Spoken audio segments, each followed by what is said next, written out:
ரட்சிப்பு, பூரண ரட்சிப்பும் ஞானமும் அறிவும். ஞானம் என்பது தேவன் அளிக்கிற லைட்டு. எத்தனையோ வருஷம் அந்த வசனத்தை நான் வாசித்திருக்கிறேன். என்ன வசனம்? ரோமர் 8ஆம் அதிகாரம். 23 வருடங்களுக்கு மேலாக பிரசங்கம் பண்ணி இருக்கிறேன். ஆனால் அந்த லைட் எனக்கு வரல. ரோமர் 8ஆம் அதிகாரம் சொல்லப்பட்டபடி நியாயப்பிரமாணம் செய்யக்கூடாததை தேவனே செய்யும்படிக்கு தன் சொந்த குமாரனை பாவ மாம்சத்தின் சாயலாகவும் பாவத்தை போக்கும் பலியாகவும் தந்து பாவத்தை ஆக்கினிக்குள்ளாய் தீர்த்தார் என்பதை கேட்கும்போது தேவனே செய்து முடித்தார். நியாயப்பிரமாணத்தினால் செய்ய முடியாததை தேவனே செஞ்சிருக்கிறாரு. அப்ப நியாயப்பிரமாணத்தினால் நீதிமானாக்கப்படல, சிலுவையில் இயேசு முடித்ததால் நீதிமானாக்கப்பட்டோ என்கிற ஒரு வெளிச்சம் வந்தது. அதுதான் ஞானம். அந்த ஒரு வசனம் வந்த உடனே அதுக்கு ஃப்ரேம் பண்றதுக்கு ஒரு 236 வசனங்கள் 6 நாட்களுக்குள்ள எனக்கு தேவன் கொடுத்தார். அதற்கு பெயர் அறிவு. ஒரு ஞானத்தை எஸ்டாப்ளிஷ் பண்றதுக்கு பேர் knowledge. Wisdom is established by knowledge or wisdom produces knowledge. அப்ப பூரண ரட்சிப்பும் ஞானமும் அறிவும் உன் காலங்களின் உறுதியாயிருக்கும். கையை தட்டுங்களே நல்லாமே.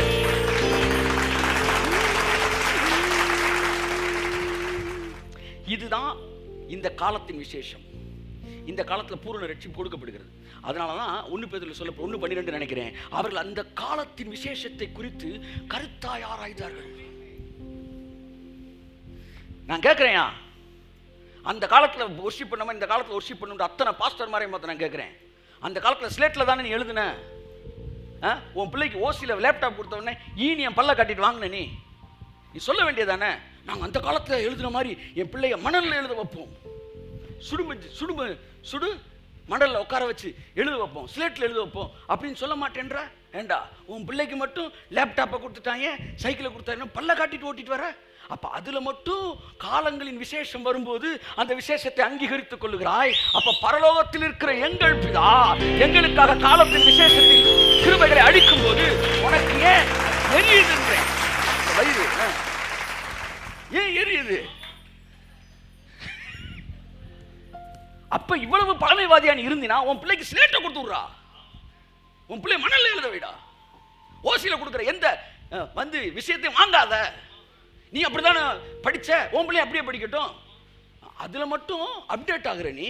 அப்ப தேவனை ஆராதிக்கிறதுலையும் அவரை அறிகிற அறிவிலையும் நாங்கள் ஒவ்வொரு நாளும் வளர வேண்டும் என்று வேதம் சொல்லுது.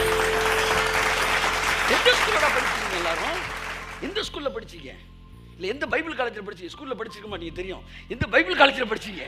ஆமாம், இங்கே இடம் இல்லாதவனுக்குலாம் அங்கே தான் இடம் இருக்கு. இப்போ உங்கள் எல்லாருக்கும் நான் மறுபடியும் இலக்கணம் சொல்லி தர வேண்டியது இருக்கு. ஆமாம், பேரச்சம் வினையச்சம் ஈறுகட்ட கேடுகட்ட அந்த ஈறுகட்ட பெருமச்சத்து பேரச்சத்தை சொல்ல வேண்டியது இருக்கு. இவ்வளோ விஷயங்கள் சொல்லி தந்து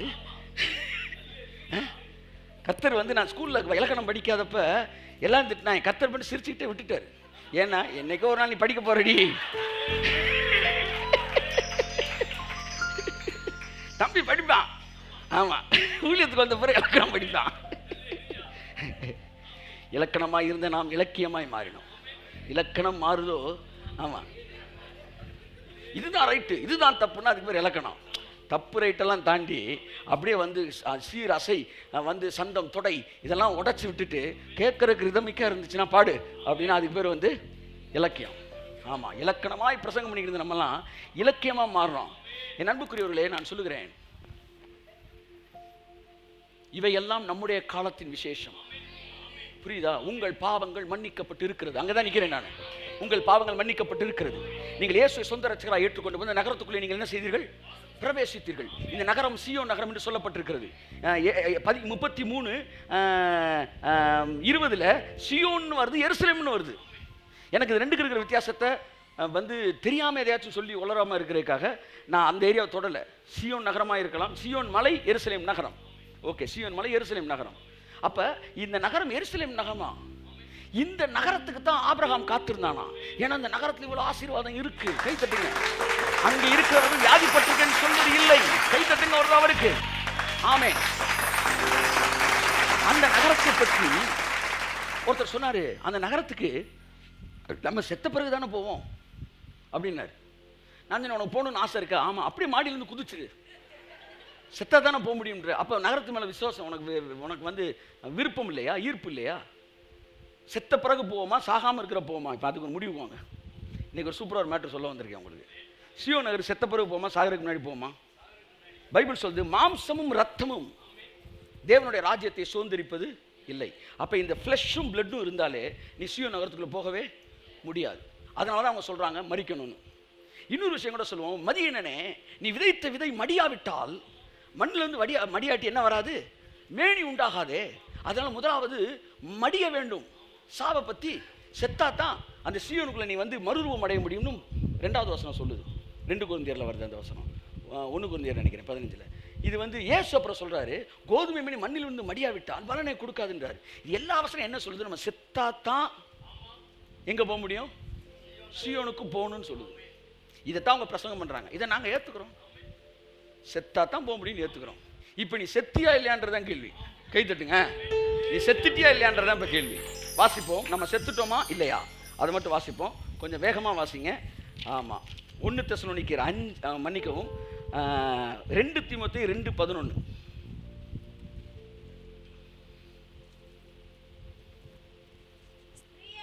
ஆ 2 தீமோத்தேயு 2:11. அப்போ எடுத்து வாசிங்க டக்குன்னு. இந்த வார்த்தை உண்மையுள்ளது என்னவெனில் நாம் அவரோடு கூட மரித்தோமானால் அவரோடு கூட பிழைத்தும் இருப்போம். அப்போ என்ன அர்த்தம்? ஞானஸ்தானத்திலே, கொலோசியரில் வருது அழகா, இதோட அழகான வசனம், ஞானஸ்தானத்திலே அவரோடு கூட அடக்கம் பண்ணிட்டோம். அடக்கம், நம்ம மரணத்தை பேசுகிறோம், அடக்கத்தை பேசிட்டான். இன்னொரு இடத்துல பவுல் சொல்றாரு, நான் கிறிஸ்துவுடனே கூட சிலுவையிலே அறையப்பட்டேன், ஆயினும் நான் பிழைத்திருக்கிறேன். கிறிஸ்துவேனில் பிழைத்திருக்கிறார். அவரோடு நான் மரித்தேன். மரித்தது அவர் அல்ல, நான் தான்றான். அப்ப பாவத்தின் சம்பளம் தானே மரணம். நம்ம எல்லாரும் பாவம் செஞ்சோம், நம்ம எல்லாரும் மரணத்தை தழுவணும். ஆனா இயேசு பாவமே செய்யல, அப்புறம் எதுக்காக மரணத்தை தழுவினாரு? அப்படின்னா அந்த மரணம் யாரு மரணம்? நான் சாக வேண்டிய மரணத்தை இப்படி ஒரு அப்பாவை பார்த்திருப்பீங்களா? சாவ கூட உனக்கு பதிலா நான் சாகுறேன்டா.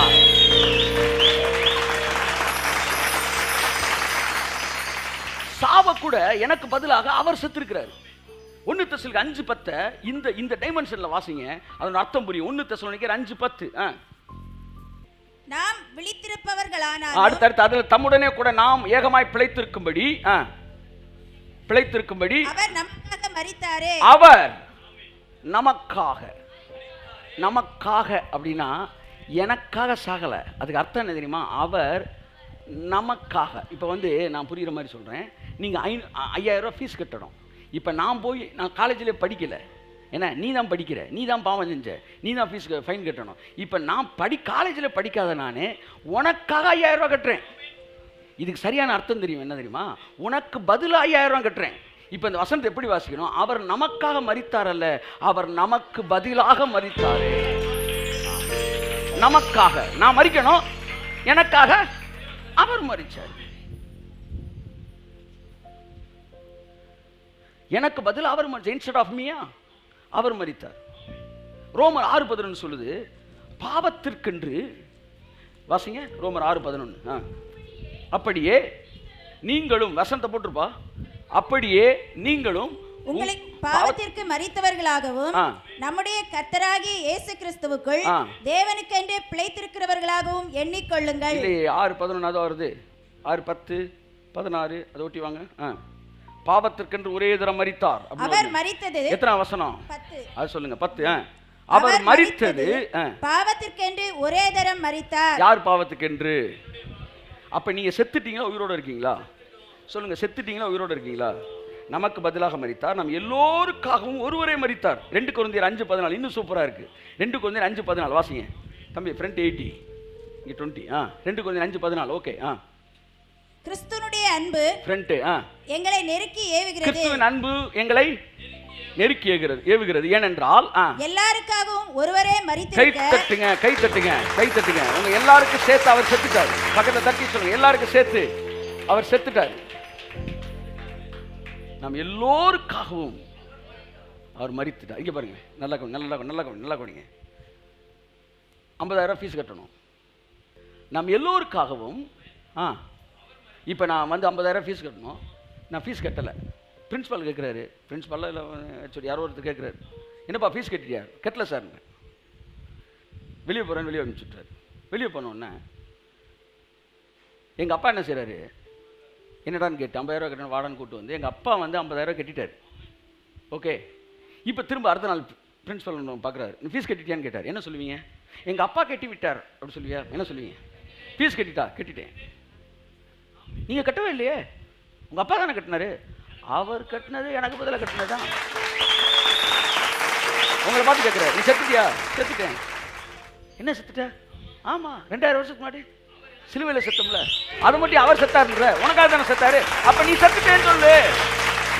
ஃபீஸ் அவர் அப்பா கட்டப்ப நான் கட்டிட்டேன்னு சொல்றீல, அப்பா செத்துட்டாரு நான் செத்துட்டேன்னு சொல்லியா? அப்ப நீங்க செத்துட்டீங்கன்னா சீயோனை நீங்க அடைய முடியும்னு சொன்னதை நான் அங்கீகரிச்சுக்கிறேன். செத்தாதான் நாங்கள் அடைய முடியும். நாங்கள் செத்துட்டோம். மாம்சம் ரத்தமும் வந்து பரலோக ராஜ்யத்தை சுதந்திரிப்பது இல்லைன்னு இருக்கு. இன்னைக்கு செத்துட்டேன்றீங்க, இன்னும் மாம்சம் கிரியெல்லாம் தெரியுது. இதை நான் கேட்டேன், ஆண்டவர் செத்துட்டோன்றீங்க, ஆனால் அங்கங்கே கோவம் வருது, மாம்ச கிரியெல்லாம் வெளியே வருது. கர்த்தர் சொன்னார், மாம்சம் அழிந்த பிறகு சாவியா, செத்த பிறகு அழியுமான்னு கேட்டார். ஒருத்தன் செத்துட்டான் சார், அவனை குழியில் போட்டு மூடிட்டீங்க, அடுத்த நாள் காலையில் திறந்து பார்க்குறீங்க, முழுசாக இருப்பான மாட்டானா? இருப்பான். என்ன செத்துட்டான்றீங்க? அப்படியே இருக்கான். மாம்சம் மெதுவாக தாண்டா அழியும், ஆனால் சாவு நடந்தா தாண்டா மாம்சம் அழியும்.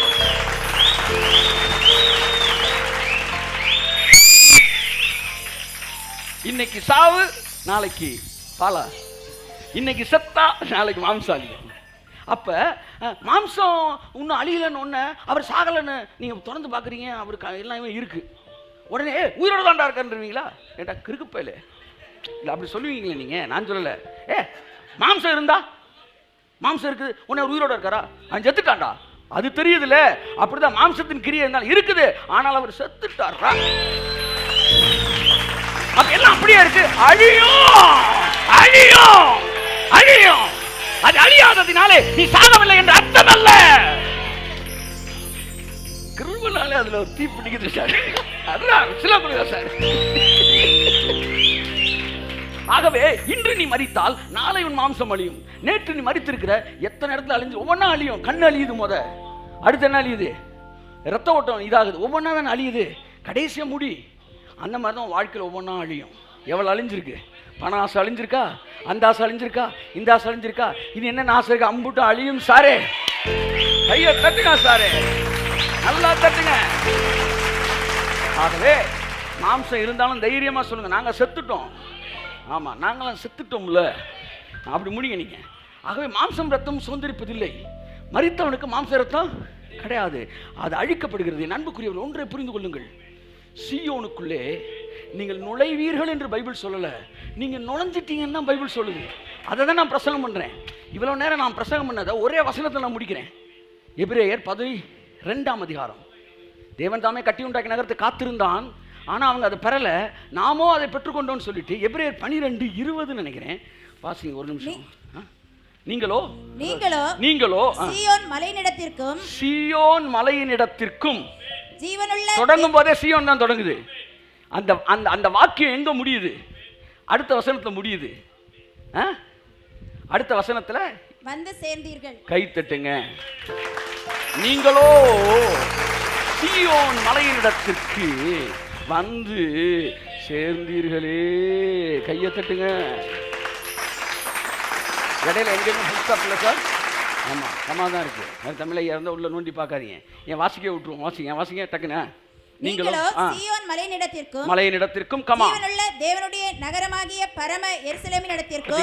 எருசலேமினிடத்திற்கும், மலை எருசலேம் ரெண்டுமே ஒன்று, அது ஒரே. இப்போ தமிழ்நாடு இந்தியா மாதிரி வச்சுக்கோங்களேன். மலையினிடத்திற்கும் 1000-10,000 தேவ தூதர்களிடத்திற்கும் பரலோகத்தில் பேரெழுதியிருக்கிற முதற் பேரானவர்களின் சர்வ சங்கமாகிய சபையினிடத்திற்கும், அந்த சர்வ சங்கமாகிய சபையினிடத்திற்கும், யாவருக்கும் நியாயாதிபதியாய் தேவனிடத்திற்கும் பூரணராக்கப்பட்ட நீதிமான்களுடைய ஆவிகளிடத்திற்கும், புது உடன்படிக்கையின் மத்தியஸ்தராகிய இயேசுவினிடத்திற்கும் ஆபேலினுடைய இரத்தம் பேசினதை பார்க்கிலும் நன்மையானவைகளை பேசுகிற தெளிக்கப்படுகிற இரத்தத்தினிடத்திற்கும், கை தட்டுங்க, இரத்தத்தினிடத்திற்கும் அடுத்து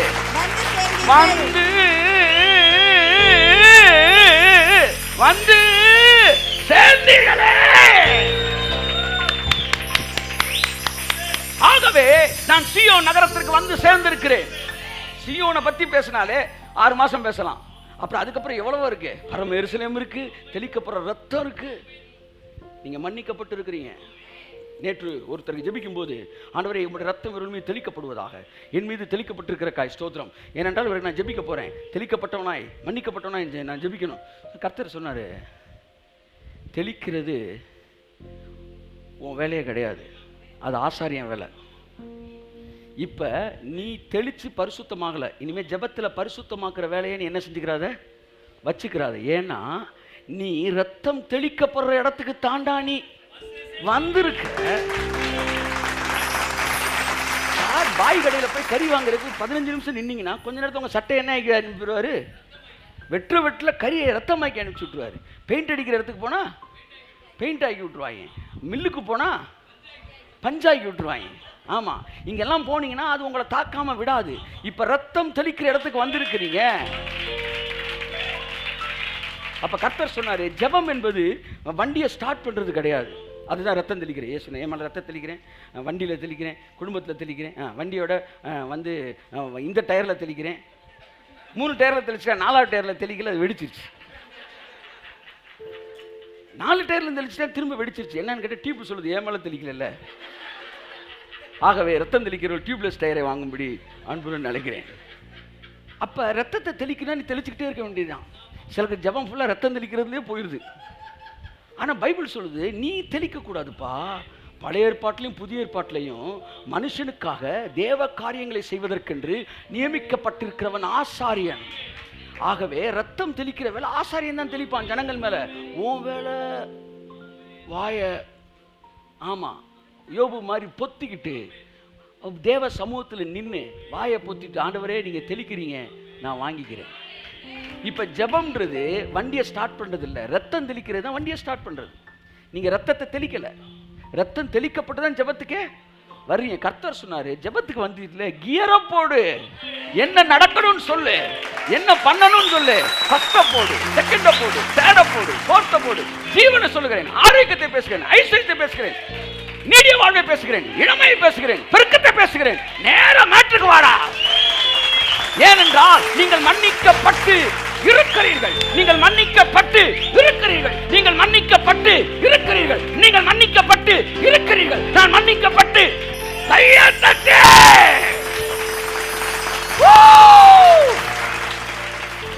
நான் சாப்பிட்றப்ப மன்னிக்கப்பட்டிருக்கிறேன், நான் கை கழுவும் போது மன்னிக்கப்பட்டிருக்கிறேன், நான் தூங்கும் போது மன்னிக்கப்பட்டிருக்கிறேன், நான் எந்திரிக்கும் போது மன்னிக்கப்பட்டிருக்கிறேன். மன்னிக்கப்பட்டிருக்கிறபடியினால் மன்னிப்பு கேட்கிற ஒரு வேலை என்பது அங்கே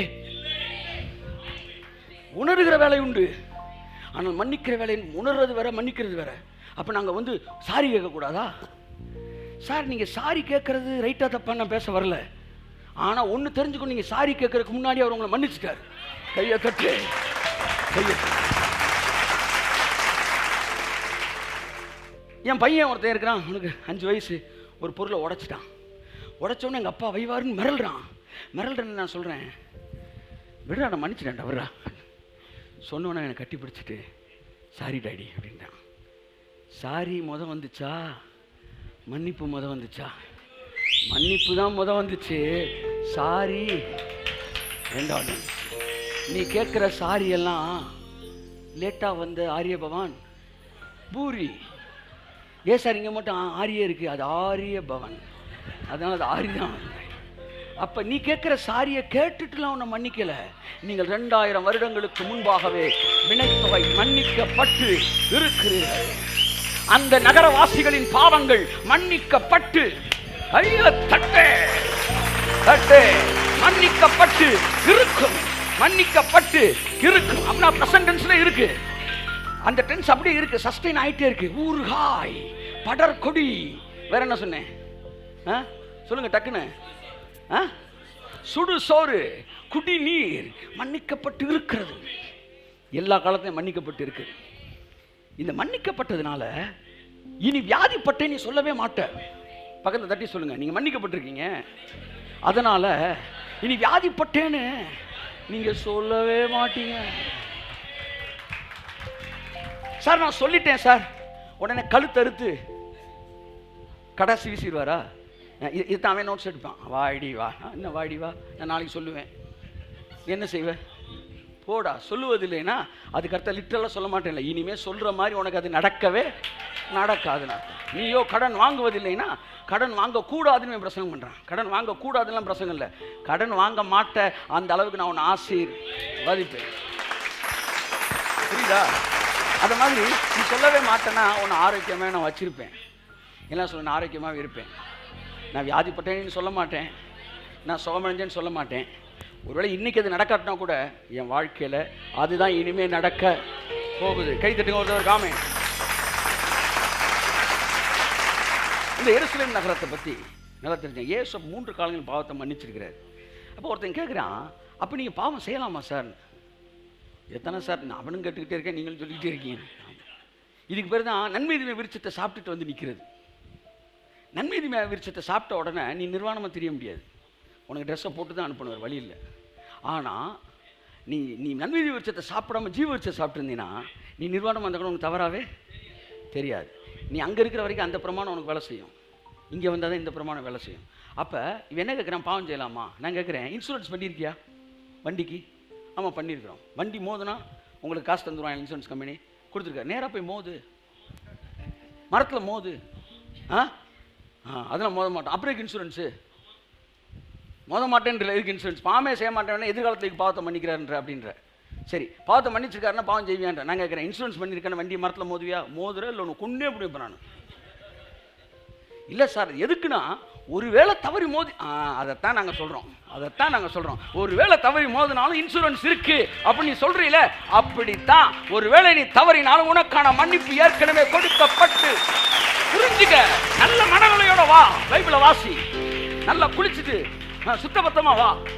ஆவி மனுஷனை இங்க வந்து எங்களை போட்டு கொல்லாத. ஒரே கேள்வி 1.5 வருஷமா கேட்டு எங்களை கழுத்து இருக்காத. நீ உனக்கு பதில் சொல்லி போனப்போ இன்னொருத்தன் வரான், அப்போ பாவம் செய்யலாமா? எங்கிட்ட இருந்துடா வரீங்க? புப்பீசல் மாதிரி வரிசையை நிற்கிறாங்க போல. நீ கேளு, அடுத்து நான் வரேன். என் அன்புக்குரியவர்களே, இன்சூரன்ஸ் இருக்குன்றக்காக நீங்க என்ன செய்யறது இல்லை, வண்டியை மோதல. கீழானில் இருக்கிறனால நீங்க மஞ்ச காமலையை வான்னு கூப்பிட்டுக்கிறது இல்லை. மருந்து இருக்கிறனால வியாதி வேணும்னு யாரும் சொல்றது இல்லை. அப்படித்தான் மன்னிப்பு இருக்கிறதுனால எவனும் பாவம் செய்யறது இல்லை. அது புரிஞ்சுக்காங்க. அவன் தண்டனையே இருக்குனாலும் பாவம் செய்கிறவன் பாவம் செய்யத்தான் செய்வான். இப்போ வந்து நியாயப்பிரமாணத்தில் இருந்தியே நீ பாவம் செய்யாமல் இருந்த, அம்புட்டு அக்கிரமத்தை ஐக்கியத்தனத்தையும் பண்ணித்தான் இருந்த, அதுலேயும் நீ மாறவே இல்லையடப்பா.